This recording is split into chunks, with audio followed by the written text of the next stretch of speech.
এরপরও সরকার সতর্ক হলো না কেন? কেন ওসমান হাদির মতো একজন স্পষ্ট ভাষ্যকার এই সময়ে তাকে আজ জীবন মৃত্যুর সন্ধিক্ষণে সে আজকে এইভাবেই কি চলতে থাকবে?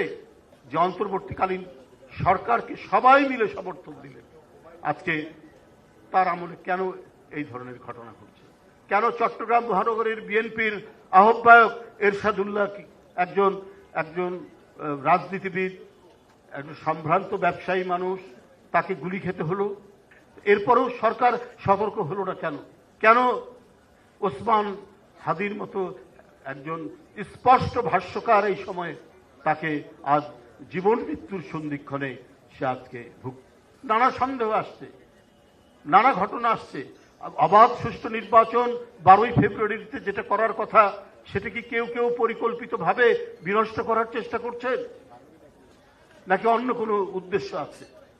আমরা মাঝে মাঝেই অডিওতে খবর পাই, অডিও শুনি আমরা, যিনি দিল্লিতে বসে আছেন, এই দেশের সাবেক এক পতিত প্রধানমন্ত্রী, তিনি প্রতিশোধ নেওয়ার কথা প্রতিনিয়ত বলছেন।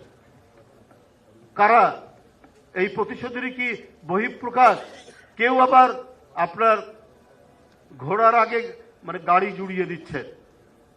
ঘটনা ঘটার সাথে সাথে একটি রাজনৈতিক দল বিএনপিকে লক্ষ্য করে নানা ফেসবুকে বার্তা দিচ্ছেন।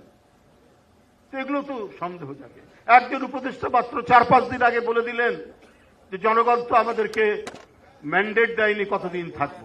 তো সবগুলো মিলিয়েই নানা সন্দেহ, নানা সংশয়, নানা ধরনের আমাদের মধ্যে কৌতূহল সৃষ্টি হচ্ছে, কোথায় কি ঘটছে। সবচেয়ে বড় আশঙ্কার কথা হচ্ছে, এইভাবেই কি চলতে থাকবে?